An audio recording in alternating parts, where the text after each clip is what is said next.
Hello students, हमने last lectures में BSc second year के लिए अब्स्ट्रैक्ट अलजेब्रा पर आइगन वैल्यू आइगन वेक्टर तक एमसीक्यू टाइप के क्वेश्चन का डिस्कशन कर दिया था। इसके बाद आप लोगों का व्यू देख करके और तमाम सारे लोग व्हाट्सएप पर जो मैसेजेज कर रहे हैं और कॉल पर सभी लोगों ने काफ़ी भारी डिमांड रखी कि आप सर रियल एनालिसिस का प्लीज़ बना दीजिए, क्योंकि इसके क्वेश्चंस नहीं मिल रहे हैं। और ये एक दो लोगों ने नहीं, कई लोगों ने कहा, जिसके कारण से हम रियल एनालिसिस पर सोचे कि कुछ लेक्चर्स बना दें ताकि आपको एमसीक्यू में ज़रूर कुछ हेल्प मिल जाए। तो चलिए आज से हम लोग रियल एनालिसिस पर कुछ लेक्चर्स देखते हैं एमसीक्यू टाइप का। आज हम जो आपका पहला चैप्टर है रियल एनालिसिस का, बाउंड्स एंड इंटरवल, आज हम बाउंड्स एंड इंटरवल पर कुछ एमसीक्यू क्वेश्चन आपके साथ साझा करेंगे, कुछ कंसेप्ट्स को भी डिस्कस करेंगे। तो चलिए हम लोग जो स्टार्ट करते हैं रियल एनालिसिस का पहला चैप्टर, बाउंड्स एंड इंटरवल्स। हमें जहाँ तक लगता है आप सभी लोग क्लासरूम प्रोग्राम में बाउंड्स के बारे में, इंटरवल्स के बारे में बहुत अच्छे से पढ़े होंगे। बाउंड्स में आपने देखा होगा लोअर बाउंड होता था, अपर बाउंड होता था किसी सेट का। उन सारे लोअर बाउंड में जो सबसे बड़ा वाला लोअर बाउंड होता था उसको ग्रेटेस्ट लोअर बाउंड कहा जाता था। सारे के सारे अपर बाउंड में जो सबसे छोटा वाला अपर बाउंड होता था उसको लिस्ट अपर बाउंड कहा जाता था। लिस्ट अपर बाउंड का दूसरा नाम सुप्रीमम होता है और ग्रेटेस्ट लोअर बाउंड का दूसरा नाम इन्फीमम होता है। तो आई थिंक ये सारी बातें आप लोग, सारी कहानियाँ जानते हैं। हम इन सारी कहानियों को ध्यान में रखते हुए अपना लेक्चर आगे बढ़ा रहे हैं। पहला क्वेश्चन यह है, कह रहा है कि आपको इन्फीमम और सुप्रीमम बताना है एक सेट का। बड़ा ही आसान सा प्रश्न है।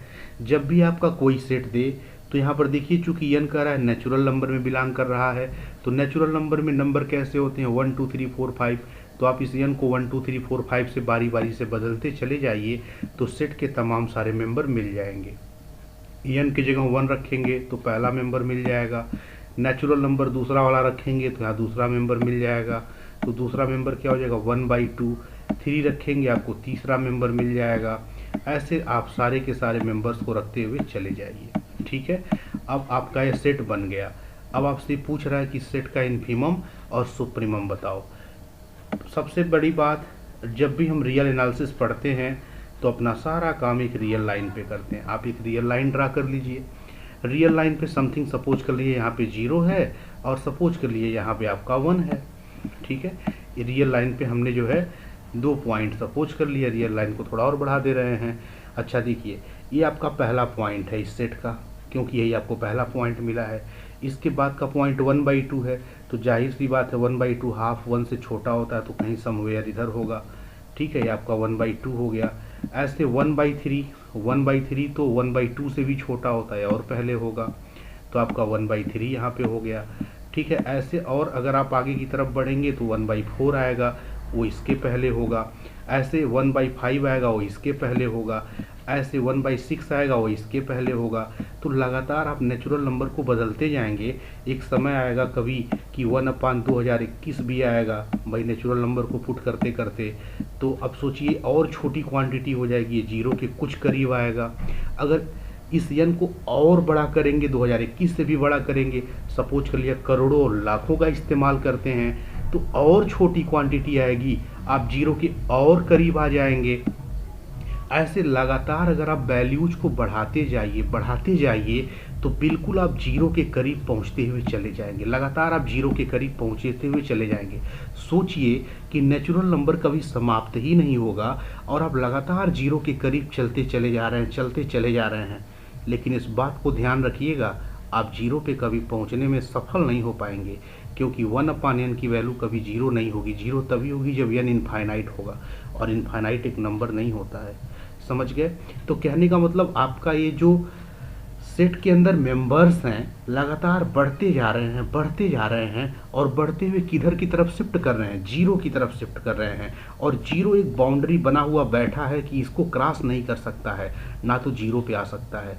तो 0 जो है इन सब के लिए लोअर बाउंड का काम कर रहा है। आप सभी लोग जानते हैं कि लोअर बाउंड जरूरी नहीं सेट का मेंबर हो। तो जीरो देखिए इस सेट के अंदर कभी नहीं आएगा। देखिए सेट में तोड़ते चले जाइए, कभी जीरो मौजूद नहीं है, लेकिन जीरो लोअर बाउंड का काम कर रहा है। और सबसे बड़ा नंबर इस सेट में कौन सा दिख रहा है? 1। तो अपर बाउंड कौन है? 1 है, और लोअर बाउंड क्या है? 0 है। तो सेट का यहाँ पर जो इन्फीमम है वो आपका 0 है, और जो इस सेट का जो सुप्रीमम है वो क्या है? आपका 1 है। तो इन्फीमम पहले आपको देखना है और सुप्रीमम बाद में देखना है। तो आपका आंसर नंबर ए हो जाएगा। ठीक है, अगले क्वेश्चन की तरफ बढ़ते हैं। कह रहा है कि the infimum and supremum of this set. आपको इस सेट का इन्फीमम और सुप्रीमम बताना है। आप एक काम करिए, बिल्कुल वैसे ही जैसे अभी हमने पुरानी कहानी आपको बताई पिछले वाले क्वेश्चन में। आप यहाँ पर n की वैल्यू पहले 1 इस्तेमाल करिए, तो आपको टर्म क्या मिलेगा? आपको टर्म मिलेगा 1/2। n की वैल्यू आप 2 इस्तेमाल करिए तो 2/3। आपको क्या मिलेगा? 2/3। इसके बाद आप 3 का अगर इस्तेमाल करिए तो आपको मिलेगा 3/4। ठीक है, ऐसे लगातार जितने नेचुरल नंबर हैं आप सबका इस्तेमाल करते हुए आगे की तरफ बढ़ते हुए चले जाइए, डॉट डॉट सो ऑन। तो यही सेट लिखा हुआ है, सबको मालूम है। अच्छा, अब जरा देखा जाए कि सेट के अंदर कौन सी घटना हो रही है। इसके जो नंबर्स हैं वो किधर जा रहे हैं। जैसे 1/2 था, तो 1/2 का मतलब आप समझ रहे हैं लगभग 0.5 के आसपास है। 2/3 का मतलब आप लगभग समझ पा रहे हैं कि 0.6 के आसपास है। 3/4 का मतलब आप लगभग समझ पा रहे हैं कि लगभग 0.7 के आसपास है। तो आपको क्या लग रहा है? लगातार बढ़ता हुआ जा रहा है ना, अर्थात यही सबसे छोटी वैल्यू है। इसके बाद जो भी आपके इसके टर्म आ रहे हैं वो लगातार बढ़ते हुए चले जा रहे हैं। तो सबसे बड़ी बात, आपको इन्फीमम क्या मिल गया? सबसे छोटी वैल्यू क्या मिल गई? हाफ। तो आप देख लीजिए जिस ऑप्शन में हाफ पहले वही वाला आप टिक मार दीजिए, बाकी का चेक करते रहिएगा। ठीक है, अच्छा चलिए हम अगला भी चेक कर देते हैं, सुप्रीमम भी।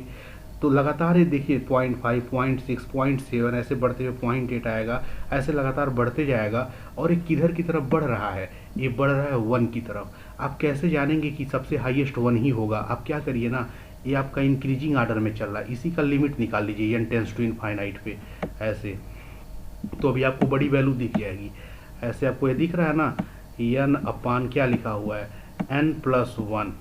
सबसे बड़ी वैल्यू अगर आपको निकालनी है तो आप लगातार यहीं पर ऐसे n को टेंड करा दीजिए, किसकी तरफ?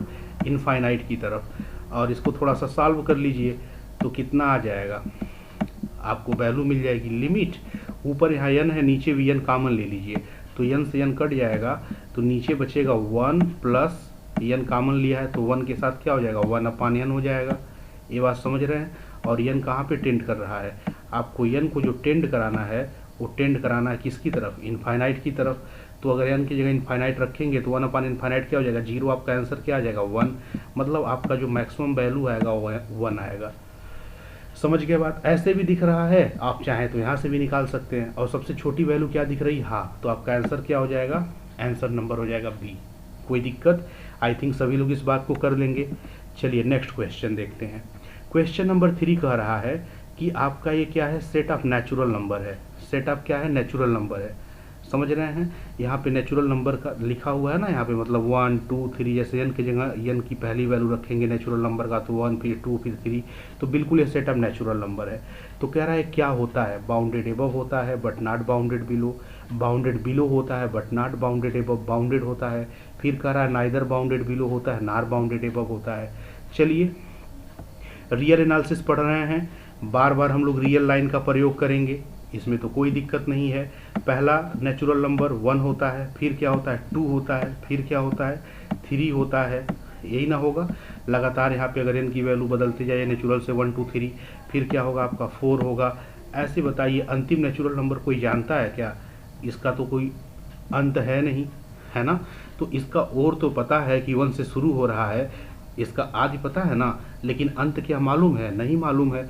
तो सबसे छोटा नेचुरल नंबर क्या है? 1 है। मतलब आप ये बता सकते हैं कि यह नीचे की दिशा से बाउंडेड है, मतलब ये बाउंडेड बिलो है, लेकिन बाउंडेड एबव क्यों नहीं है? क्योंकि आप सबसे बड़ा नेचुरल नंबर नहीं जानते हैं।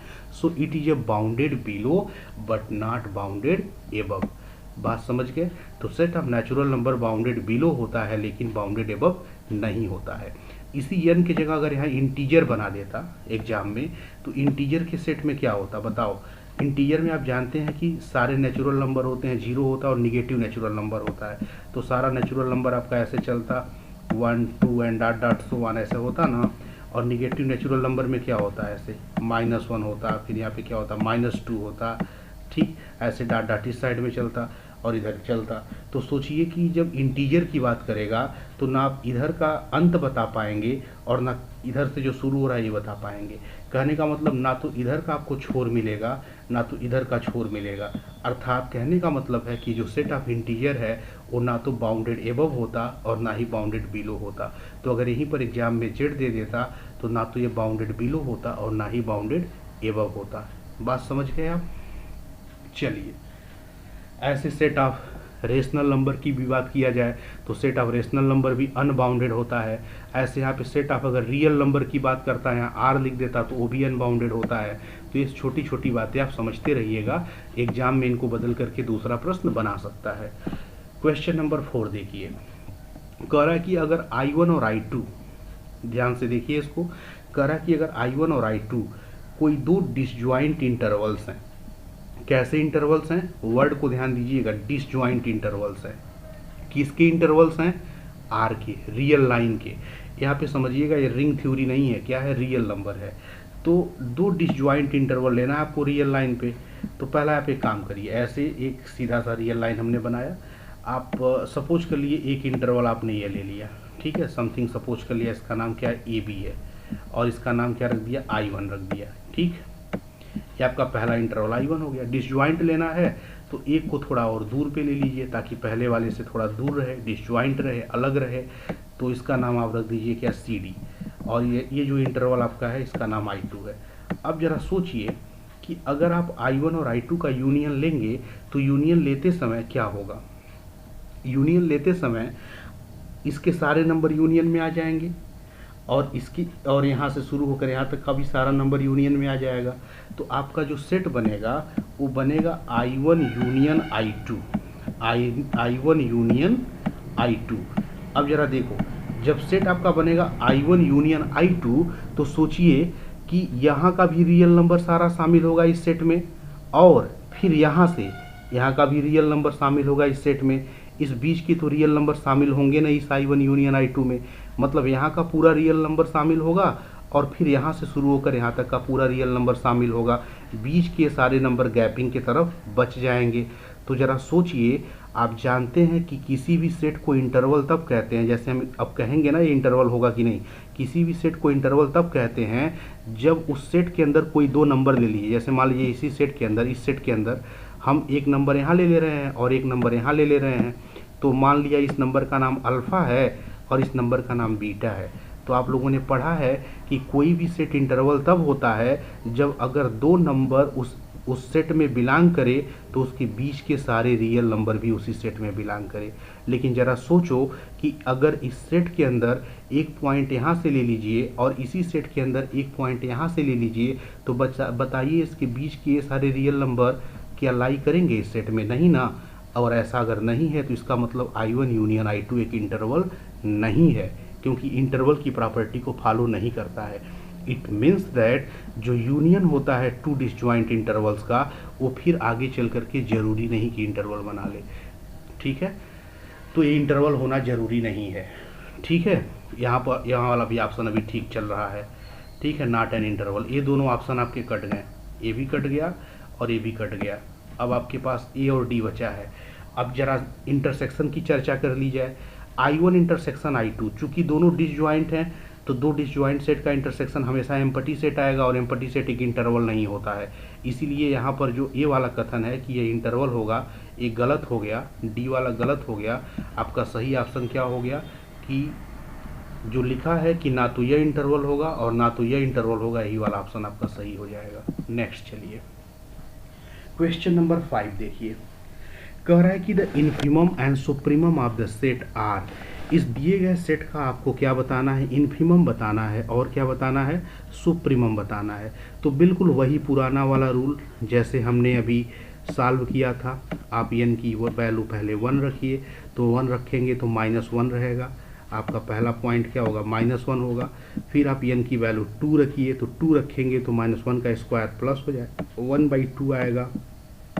फिर अगर आप वैल्यू 3 रखेंगे तो आपका वैल्यू आएगा -1/3। अगर आप वैल्यू 4 रखेंगे तो 4 के टाइम पे फिर ये प्लस हो जाएगा तो हो जाएगा आपका 1/4। इस टाइप के आपको पॉइंट मिलते हुए चले जाएंगे। ऐसे अगर आप 5 रखेंगे वैल्यू तो आपको मिलेगा -1/5। मतलब जब भी 8 नंबर लिखेंगे तो -1 के पावर 1 होने के कारण हमेशा आपका माइनस आ जा रहा है। जब आप 6 रखेंगे तो आएगा आपका 1/6। अब जरा देखा जाए रियल लाइन पे एक्चुअली हो क्या रहा है, इसमें सबसे छोटा कौन है और सबसे बड़ा कौन है, जरा कोशिश किया जाए जानने का। देखिए यहाँ पे वैल्यू आपको क्या दिख रही है, -1 दिख रही है, ठीक है।